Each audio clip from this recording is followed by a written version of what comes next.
Assalamualaikum warahmatullahi wabarakatuh.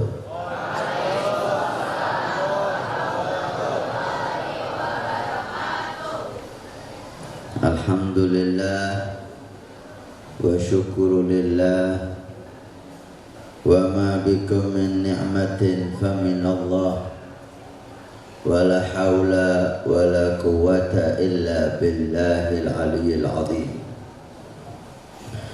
Wassalatu wassalam ala sayyidina Rasulillah sayyidina wa habibina wa maulana Muhammad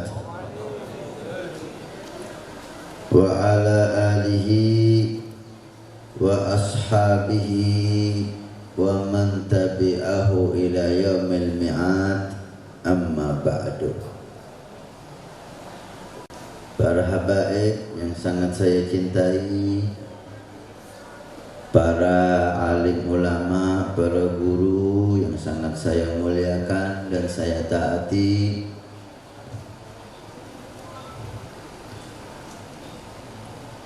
Bapak Kepala Sekolah SMK Negeri 1 Kandangan,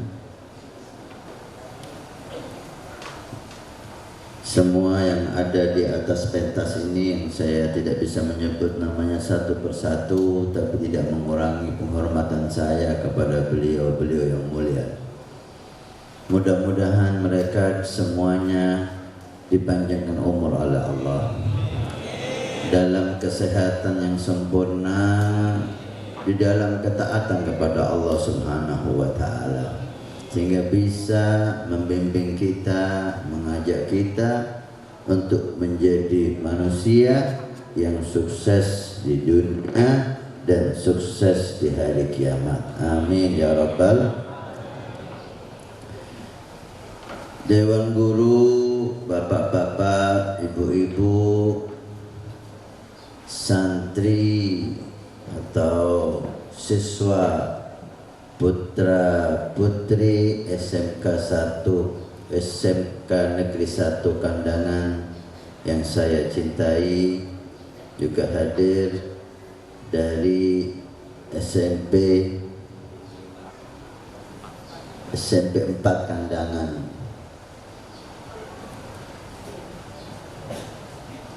Mari pertama-tama kita bersyukur kepada Allah dengan kita mengucapkan Alhamdulillahi alamin atas nikmat yang telah Allah berikan kepada kita begitu besar.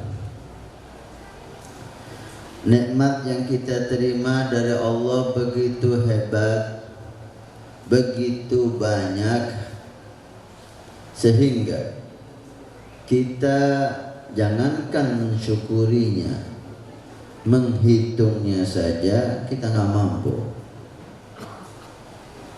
Setiap nikmat harus kita syukuri, betul. Dan nikmat jika kita syukuri, Allah janjikan untuk ditambah. La in syakartum la azidannakum. Jika kamu mensyukuri nikmat, maka akan ditambah nikmat. Dan kita dilarang untuk kufur terhadap nikmat. Dan Allah ancam itu. Wala in kafartum inna adabi lasyadid. Kalau kamu mengkufuri nikmat, tidak mensyukuri nikmat, maka adabku sangat pedih. Ini kalau ceramah dibagikan makanan, insya Allah nggak khusyuk deh.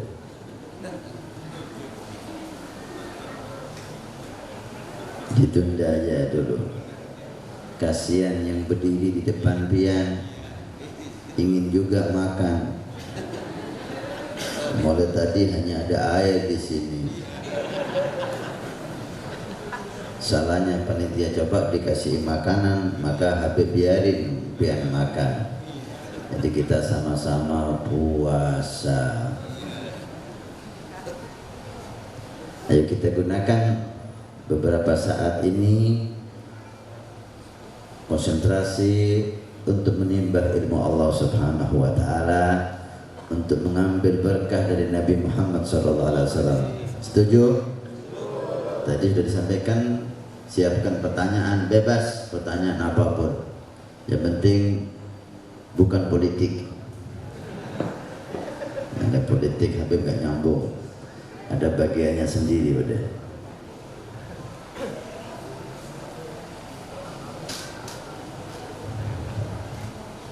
Dan yang kedua, bukan pertanyaan yang berkaitan dengan mimpi. Udah mimpi ini pusing Habib. Mudah-mudahan acara ini betul-betul manfaat.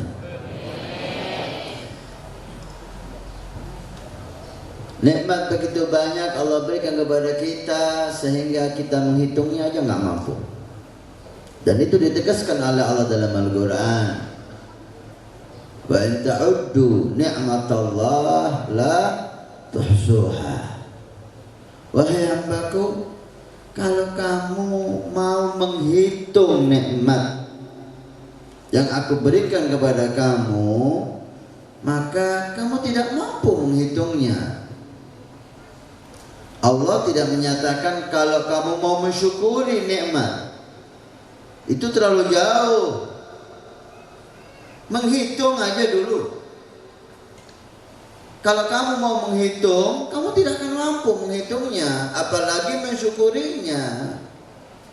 Masya Allah, begitu banyak nikmat yang Allah berikan sehingga kita tidak mampu menghitungnya. Satu nikmat mata. Berapa banyak nikmat yang Allah berikan di dalam nikmat mata ini. Dengan mata kita bisa membedakan antara siang dan malam. Dan itu besar sekali manfaatnya. Dengan mata kita bisa belajar. Dengan mata kita bisa melihat orang tua kita. Dengan mata kita bisa melihat anak-anak kita.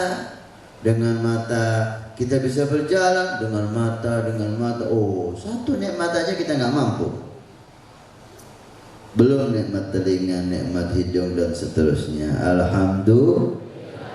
Mudah-mudahan Allah menjadikan kita hamba yang bersyukur. Makanya banyak bersyukur. Yang dijadikan laki, alhamdulillah, yang dijadikan laki. Yang dijadikan perempuan, alhamdulillah, yang dijadikan perempuan. Alhamdulillah.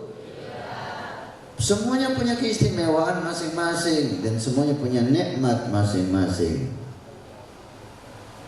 Maka minta kepada Allah untuk menjadi hamba yang bersyukur. Jangan minta jadi hamba yang sabar. Pernah Nabi SAW ketika tawaf di Ka'bah, ada orang yang meminta kepada Nabi, Allahumma ja'alna minas sabirin. Ya Allah, jadikan aku hamba-Mu yang sabar. Ditegur oleh Nabi, jangan kamu minta jadi hamba yang sabar, nanti kamu diuji oleh Allah.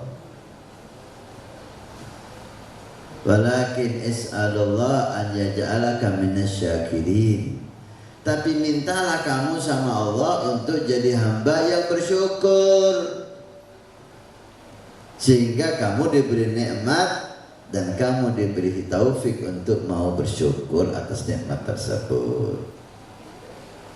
Kalau minta sabar, diuji oleh Allah. Dikasih musibah, dikasih penyakit, baru diberi sabar.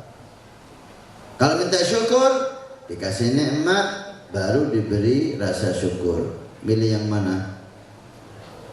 Kasih bala, diberi sabar, atau dikasih nikmat, diberi rasa syukur? Hah? Kalau disuruh milih, milih yang enak, Bu. Jangan milih yang gak enak. Kalau dikasih tanpa pilihan, ya terima dan syukuri. Kalau enak, kalau nggak enak ya sabar. Tapi kalau diberi pilihan, pilih yang enak dong. Ingin apa? Senang di dunia apa senang di akhirat? senang dunia akhirat.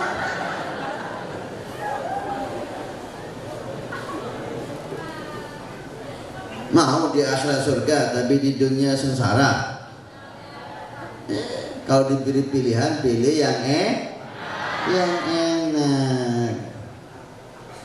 Kita punya Tuhan luar biasa. Kita punya Tuhan Jawad, Allahu ajwadul ajwadin. Allah itu paling dermawan.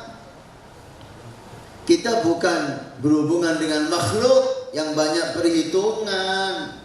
Salah dikit koreksi. Ini kalimatnya salah. Ini salah di sini, ini salah. Oh, udah berusaha kita ujian supaya sukses banget, tapi ada salah dikit. Wow, ini manusia ini ya. Nah, ada pengawas di sini. Tapi kalau sama Allah enggak. Yang penting hati kita nyambung kepada Allah, cinta sama Nabi, salah-salah dikit ditutup oleh Allah. Allah ajwadul ajwadin. Karena itu ketika diberi pilihan, minta sesuatu, minta yang hebat. Mintalah kamu untuk jadi hamba yang bersyukur, kata Nabi. Jangan minta jadi hamba yang sabar. Karena kalau kamu minta jadi hamba yang sabar, seakan-akan uji saya ya Allah, kemudian beri saya kesabaran atas ujian itu. Beri saya musibah, kemudian beri saya rasa sabar atas musibah itu. Tapi mintalah jadi hamba yang bersyukur, supaya kamu dapat nikmat dan diberi taufik untuk bersyukur. Allahumma ja'alna minasyakirin. Ya Allah, jadikan kami semua hamba-Mu yang bersyukur ya Allah. Ini adik-adik dikasih wajah yang ya alhamdulillah, jelek yang gak jelek, ganteng ya gak ganteng, syukuri alhamdulillah. Yang putri masya Allah cantik-cantik semua pakaiannya.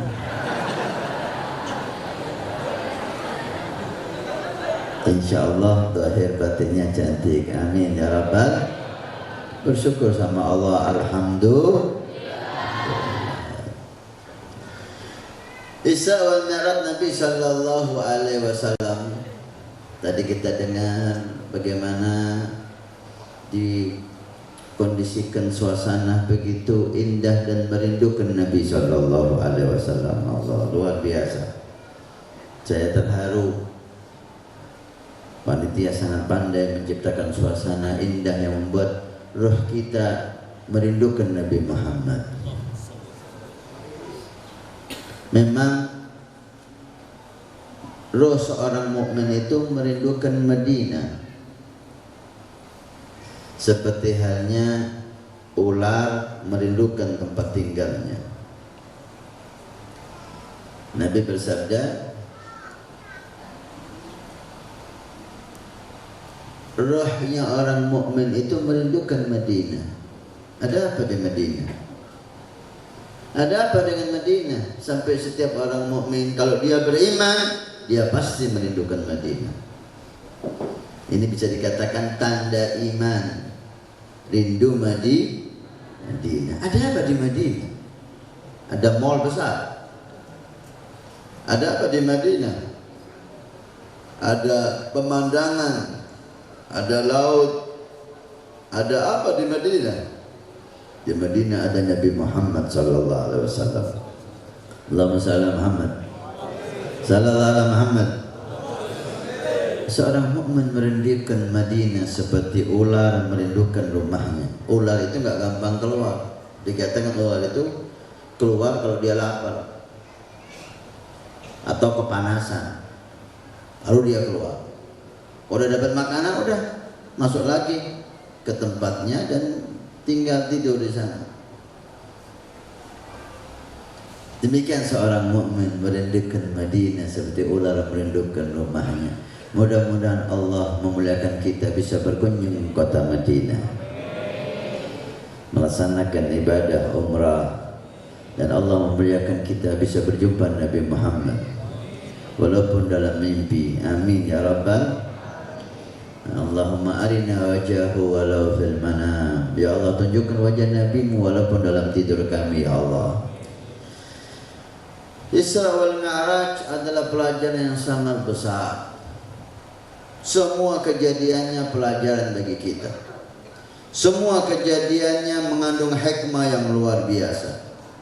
Kalau diceritakan satu persatu maka tidak akan selesai walaupun sampai besok malam. Walaupun sampai 1 minggu, 1 bulan. Tapi ayo kita ambil sedikit hikmah untuk menambah berkah acara yang insyaAllah diberkahi oleh Allah Subhanahu wa ta'ala.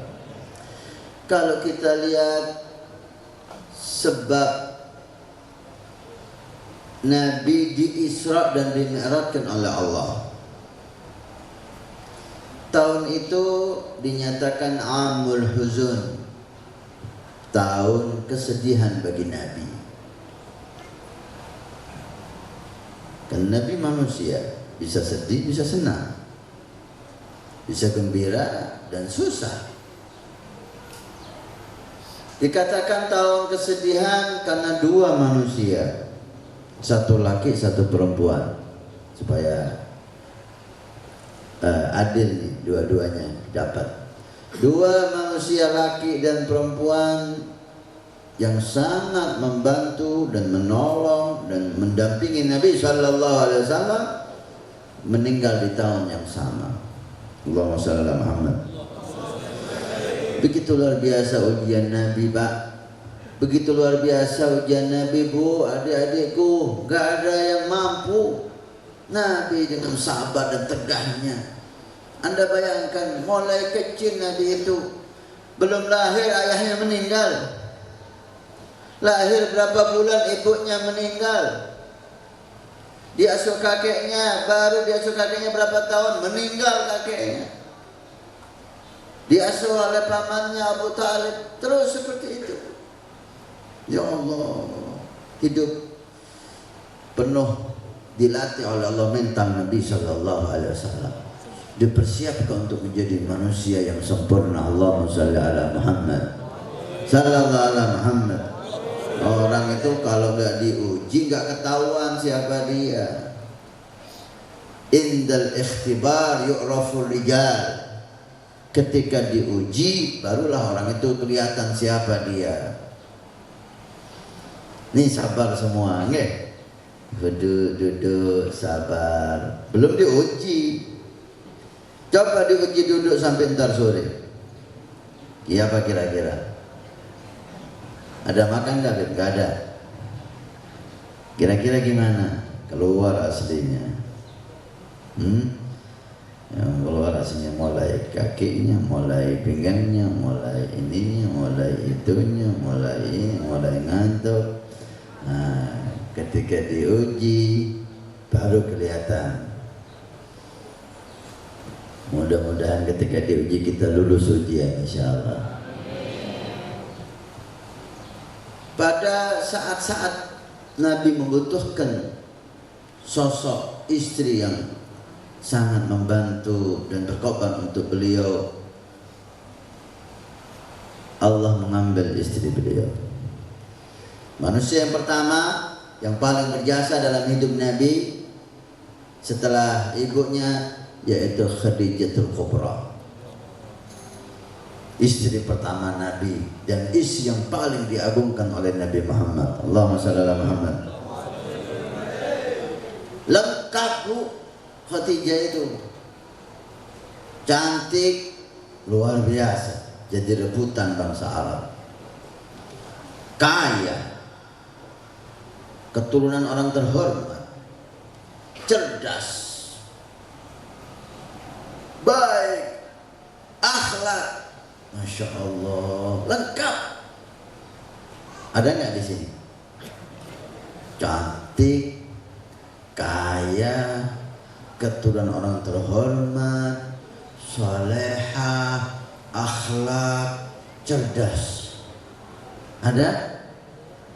Kalau ada, kasih tahu santri Habib, nanti Habib lihat. Luar biasa lengkap ini Khadijah. Setelah menikah dengan Nabi Sallallahu Alaihi Wasallam, semuanya yang dia miliki diberikan kepada Nabi Muhammad. Atau Nabi nggak pernah lupa sama Khadijah. Semuanya diberikan Nabi. Hartanya untuk Nabi, sampai habis untuk dakwah Nabi. Waktunya semuanya untuk Nabi. Semangatnya untuk membantu Nabi, semuanya untuk Nabi. Allahumma shalli ala Muhammad. Sampai pernah beliau ditanya ketika menikah dengan Nabi, Nabi pemuda idaman, siapa yang gak ingin dipinang oleh Nabi Sallallahu Alaihi Wasallam? Tampan, akhlak, keturunan orang terhormat, baik, cerdas, Masya Allah.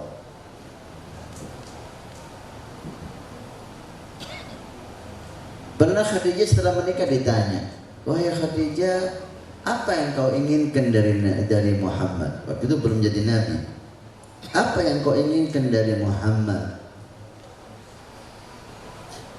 Dijawab Khadijah, ini lihat, ini calon-calon Khadijah ini mudah-mudahan jadi Khadijah insya Allah, amin ya Rabbal. Semenjak saya menikah dengan Muhammad, saya tidak pernah berpikir apa yang saya inginkan dari Muhammad, tapi saya selalu berpikir apa yang bisa saya berikan untuk kebahagiaan Muhammad. Allah. Semenjak saya menikah, saya tidak pernah berpikir apa yang bisa diberikan Muhammad kepada saya untuk saya supaya gembira, tapi apa yang bisa saya berikan untuk Muhammad untuk dia menjadi orang yang bahagia. Allahumma shalli ala Muhammad. Sunnatullah, dia ambil oleh Allah isi yang begitu hebat untuk Nabi. Meninggal dunia Khadijah, perempuan yang istimewa. Nah, agama ini tidak lepas dari perempuan. Suksesnya agama ini tidak lepas dari perempuan.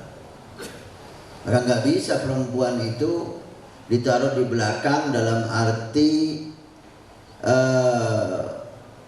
dihinakan atau tidak diperhatikan lah. Karena agama ini tidak pernah lepas dan tidak akan lepas dari peran seorang perempuan yang mulia. Nah, ini menjadi ibu dari umat Nabi Sallallahu Alaihi Wasallam, menjadi istri daripada pejuang-pejuang Nabi Sallallahu Alaihi Wasallam. Tidak ada lelaki sukses kecuali di belakangnya ada perempuan yang hebat. Nggak ada lelaki manapun sukses kecuali di belakangnya ada perempuan yang hebat, ibunya dan istrinya.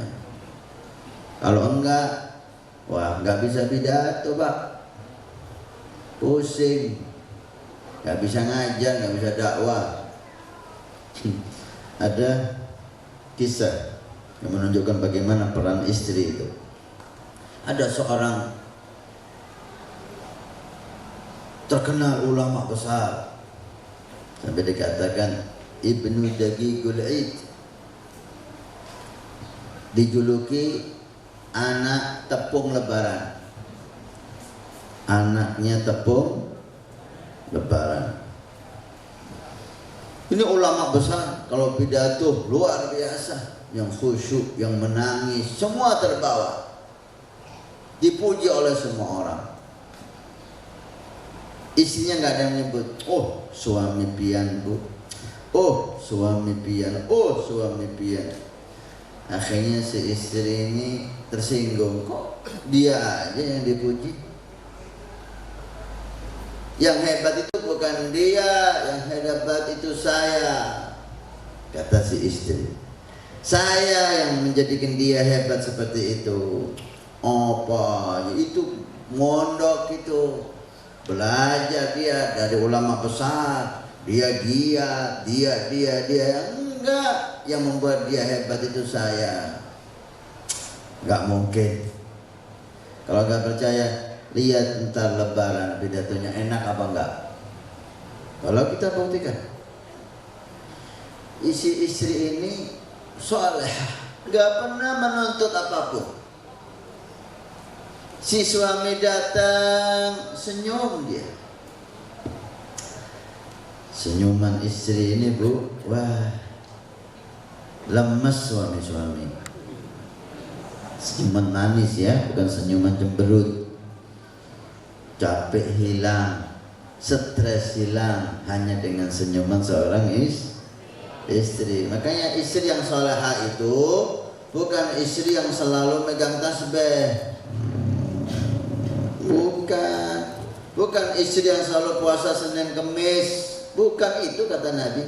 Siapa perempuan solehah itu? Istri yang solehah itu idza ra'aitaha saratka. Kalau kamu melihat dia, kamu dibuat bahagia olehnya. Masya Allah. Dilihat aja membuat suami itu senang. Suami sendiri bukan suami orang. Gimana kira-kira kita melihat istri langsung kita bahagia? Pastilah dilihat si istri senyum, udah rapi, udah cantik. Itu perempuan salehah. Biasanya itu nggak pernah menuntut apapun. Dikasih belanja iya, nggak dikasih iya, sadar suaminya dai ilallah, mengabdi di agama. Tapi saat itu untuk memberitahu bahwa ini peran saya menjadikan dia orang hebat, datang wajahnya berubah. Pak, Bang, belanja mana belanja? Bentar lagi lebaran, banyak tamu. Kuenya mana? Kuenya nggak ada nih kuenya nih. Di pentas pun nggak ada kuenya. Kue mana kue? Duh, insya Allah kalau Allah beri rezeki saya kasih. Oh nggak bisa, harus ada untuk tahun ini, harus ada kue. Tepung, daging, mau beli tepung, mau bikin kue. Kok nggak biasanya kamu sekarang gini? Oh nggak bisa. Sabar terus nanti mati saya. Sekarang harus ada. Insya Allah. Datang lagi. Daging, tepung. Ayo uang untuk beli tepung. Lebaran, id.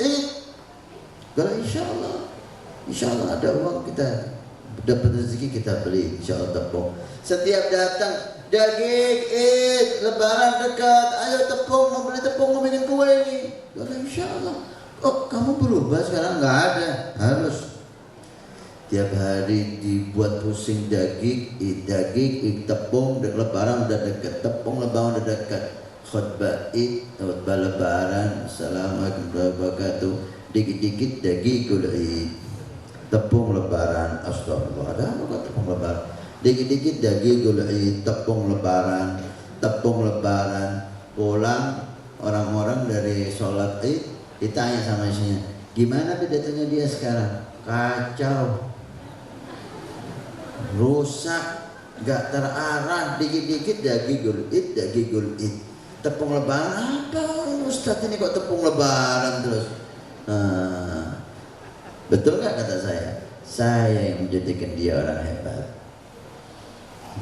Sekarang gimana pidatonya? Iya benar kamu, sekarang gak enak sama sekali pidatonya.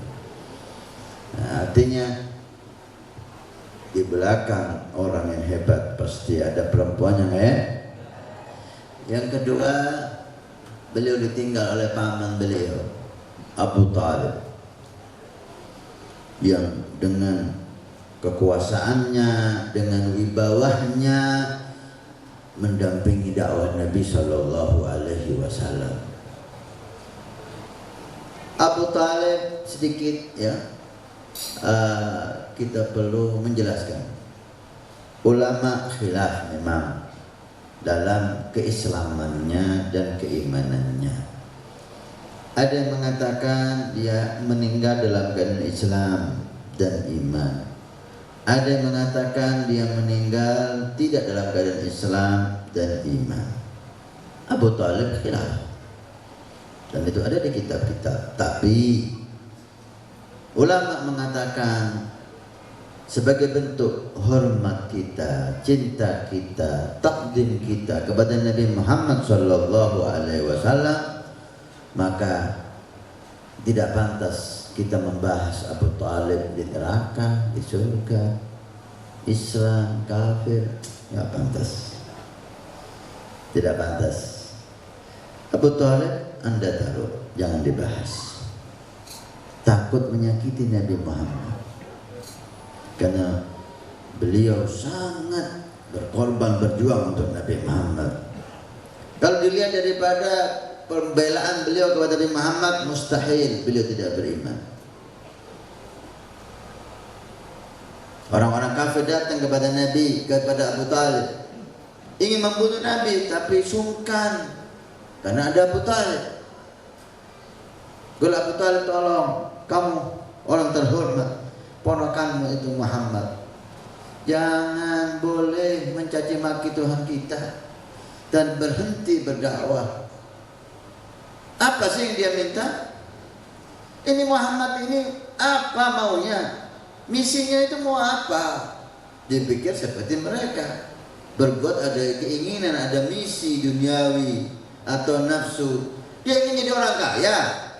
Udah, kita sepakat, kita kumpulkan semua harta kita, kita kasihkan Muhammad supaya jadi orang terkaya. Yang penting jangan mencaci maki Tuhan kita dan jangan berdakwah.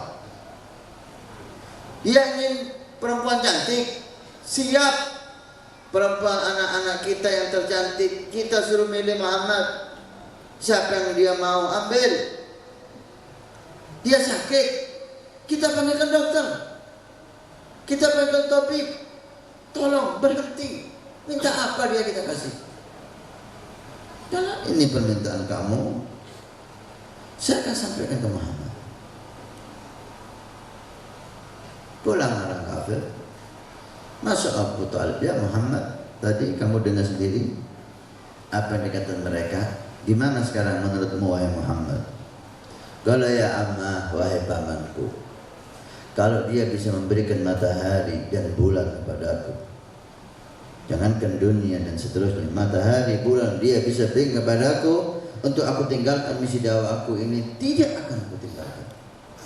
Ini harus aku laksanakan. Aku mati atau agama ini tersebar. Allahumma shalli ala Muhammad. Apa kata Abu Thalib?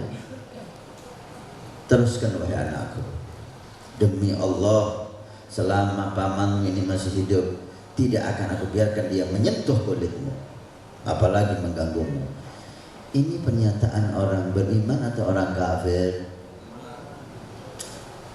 Beriman secara logika.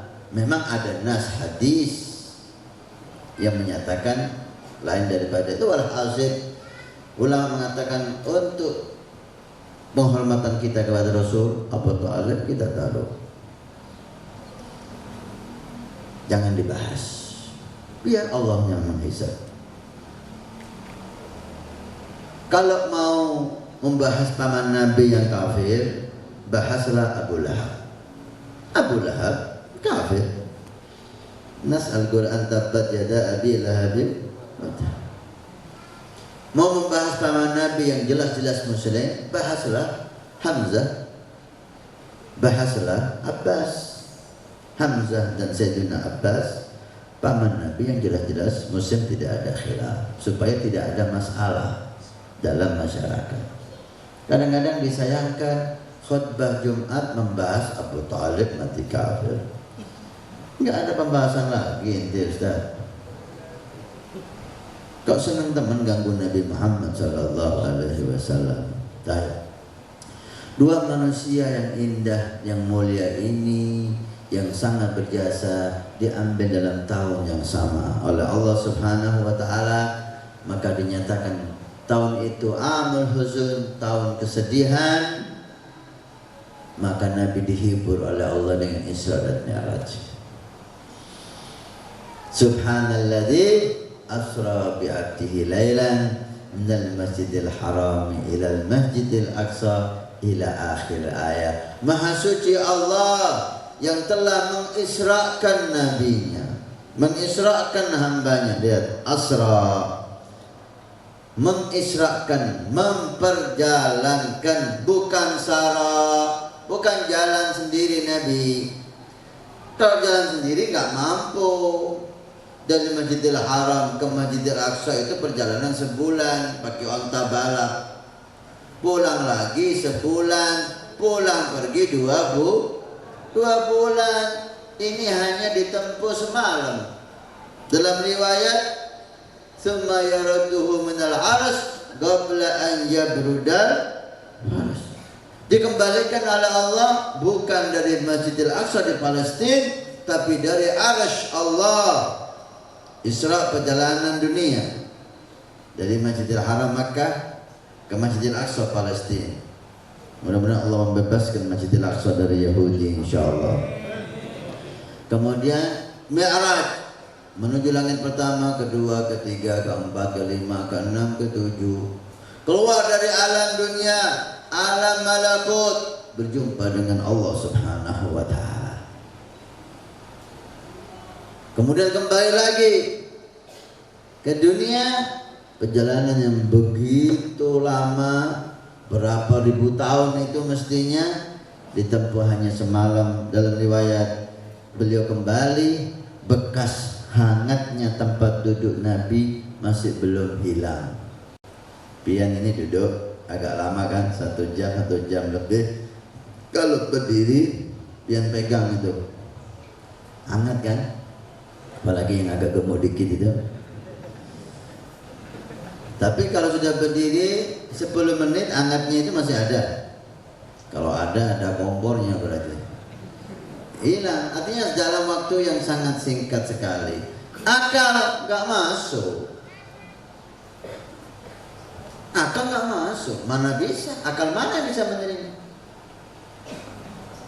Oleh karena itu banyak orang kafir yang tertawa mendengar kabar ini. Memang nggak masuk akal. Karena agama ini memang mengajak kita untuk memakai akal kita, tapi bukan semua harus masuk akal. Bukan semua harus masuk di akal. Sebagian sekarang kan enggak. Kalau enggak masuk akal, enggak bisa diterima. Nah, enggak masuk akal, enggak bisa kamu terima. Berapa banyak yang enggak masuk akal kamu, masuk akalnya orang? Kalau kita cerita ada alat HP semacam ini bisa digunakan untuk berbicara plus video, ngomong-ngomongan dengan orang yang ada di Amerika, di Saudi Arabia. Kita di sini bisa bicara dengan lihat gambarnya, fotonya, orangnya persis. Bicara hal ini 50 tahun yang lalu. Ada yang percaya? 50 tahun yang lalu ada yang percaya? Akan ada alat ini gak masuk akal. Dulu sebelum adanya TV, ada radio. Nanti ada radio yang ada gambarnya. Radio ada gambarnya gimana? Muncullah TV, wah hebat. Nanti kita bisa bicara dari jarak jauh. Gimana caranya? Ada telepon. Nanti ada masanya bicara, bisa kita bawa ke timur. Ada HP. Tambah lagi Android, bisa langsung lihat gambarnya. Kalau dulu tak masuk akal, sekarang masuk akal. Artinya gak semua yang gak masuk akal kita itu gak mungkin terjadi. Nanti ini ada apa lagi yang sekarang gak masuk akal, nanti masuk akal. Kenapa? Karena kita melihat hal itu terjadi. Saya mau tanya, masuk akal dari mana? Maaf, sperma yang menjijikkan itu bisa jadi manusia seperti Anda. Akalnya siapa yang bisa terima? Kenapa kita percaya kita berasal dari air sperma itu? Ada apanya sperma ini? Ada matanya? ada hidungnya, ada tulangnya, ada syarafnya, ada jantungnya, ada paru-parunya, ada otaknya, ada. Coba dicek sperma itu, ada apanya ini? Kok bisa jadi semacam ini? Akal siapa yang bisa menerima? Tapi karena kita melihat dan menyatakan dan merasakan itu, maka kita harus masuk ke akal kita, karena terjadi di depan kita, walaupun dipaksa apapun nggak masuk akal itu. Betul? Masuk akal mana? Bisa berubah jadi darah, jadi daging, kemudian ada tulangnya, kemudian keluar tangannya, keluar kakinya, keluar hidungnya, keluar matanya, anggota badan yang dalam ini jadi seperti itu. Nggak masuk akal. Bukan semua yang nggak masuk akal itu nggak terjadi. Akal kita ini diciptakan oleh Allah dengan kemampuan yang sangat terbatas. Maka orang yang mengandalkan akalnya, maka dia akan menyembah akalnya. Tapi Islam mengajak kita mengedepankan iman. Selama itu dari Allah, selama itu dari Rasul, akalnya ditaruh. Sekarang nggak masuk akal, nanti akan masuk akal Anda. Ama atakumur rasulu fakhudhu. Kalau itu dari Nabi, ambil. Menurut akal saya, akal kamu taruh. Kalau Allah dan Rasul yang bicara, akal kamu taruh. Selain Allah dan Rasul, boleh kau gunakan akal kamu. Kalau sudah Allah yang bicara, Rasul yang bicara, akal kamu taruh. Karena Allah dan Rasul tidak mungkin salah. Selain Allah dan Rasul, bisa kau ambil, bisa kau buang. Siapapun dia, siapapun dia, ulamakah, orang pinterkah, siapapun dia, muslimkah, kafirkah, selama bukan Allah dan Rasul, bisa kita ambil, bisa kita taruh. Tapi kalau Allah dan Rasul, jangan ditawar. Ini yang perlu kita tekankan di hati kita. Inilah yang membuat Sayyidina Abu Bakar dijuluki As-Siddiq. Ketika kejadian itu, ujian dari Allah.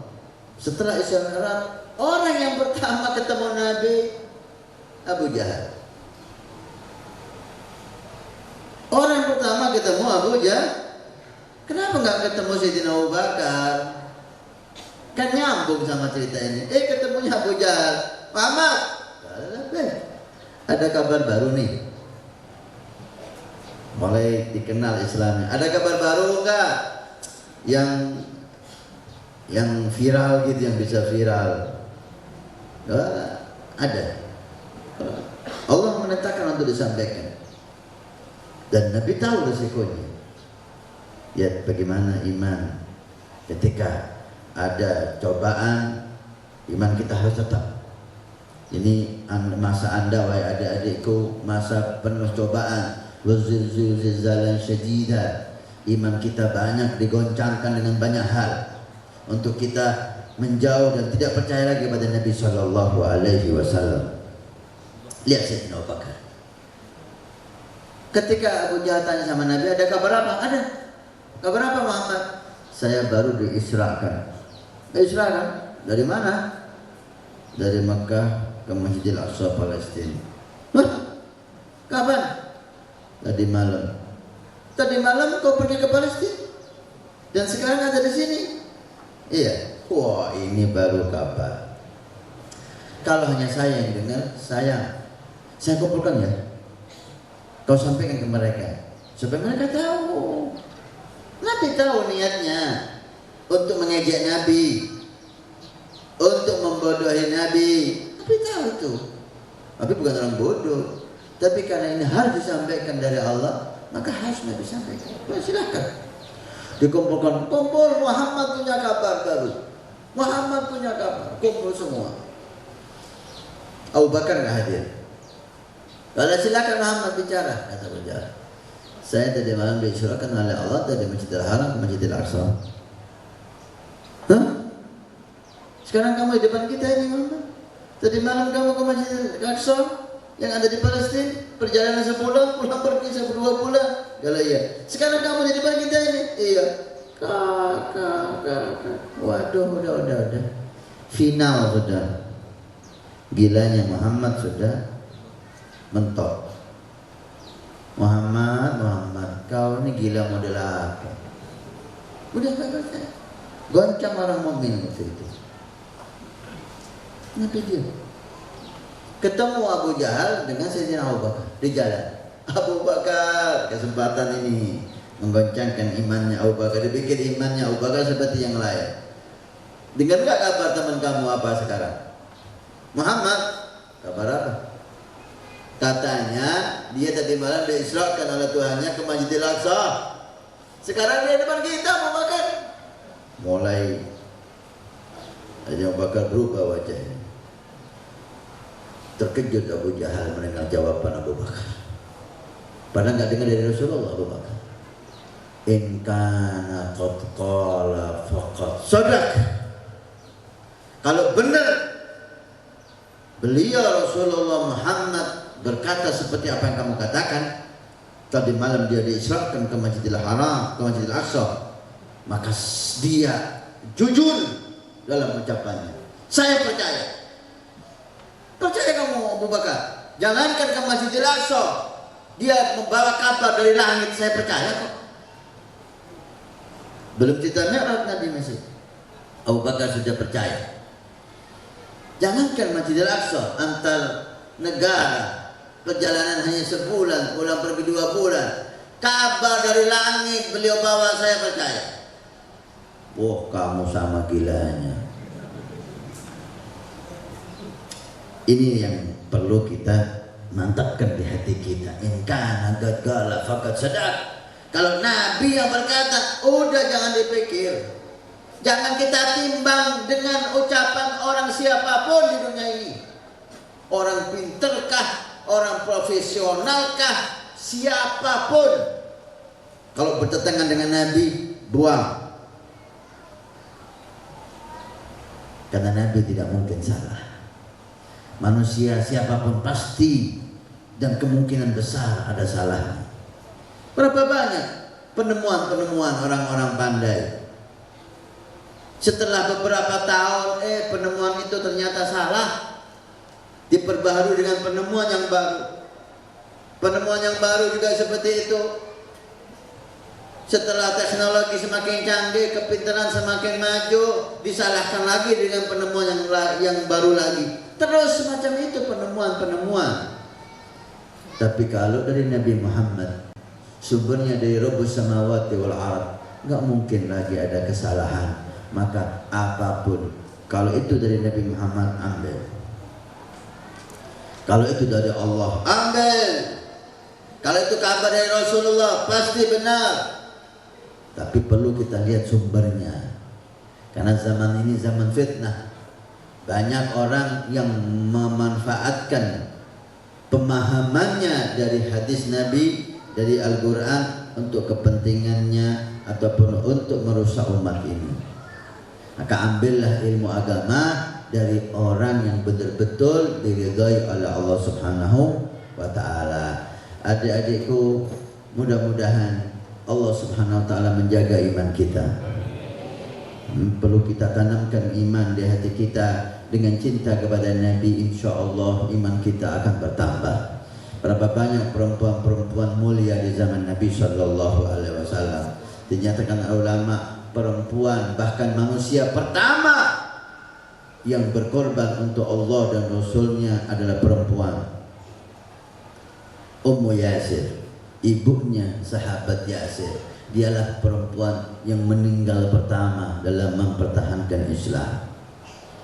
Perempuan yang pertama berkorban untuk Islam ini, mempertahankan imannya sehingga dia harus meninggalkan dunia yang fana ini, tapi namanya disebut-sebut dengan penuh keharuman dan kehormatan. Mudah-mudahan kita dijadikan oleh Allah orang yang mulia di dunia, mulia di hari kiamat. Mudah-mudahan iman kita dan cinta kita kepada Nabi Sallallahu Alaihi Wasallam semakin hari semakin bertambah, semakin hari semakin rindu dengan baginda Nabi, dan mudah-mudahan pendiri sekolah ini dan semua yang sudah almarhum, baik kepala sekolah, guru, alumni, mudah-mudahan Allah ampuni semua dosanya, Allah angkat semua derajatnya, Allah hapus semua kesalahannya, dan rahmat yang Allah turunkan di majelis ini mudah-mudahan Allah berikan ke kubur mereka masing-masing. Dan yang masih hidup kita doakan mudah-mudahan semuanya panjang umur, sehat walafiat fi taatillah, dan ketika datang ajal mudah-mudahan husnul khatimah, husnul khatimah, amin ya rabbal alamin. Mungkin ada sedikit waktu untuk lebih membuat suasana ini barakah dan hidup dengan 1, 2, 3 pertanyaan, mungkin jika ada dari laki maupun dari perempuan. Monggo.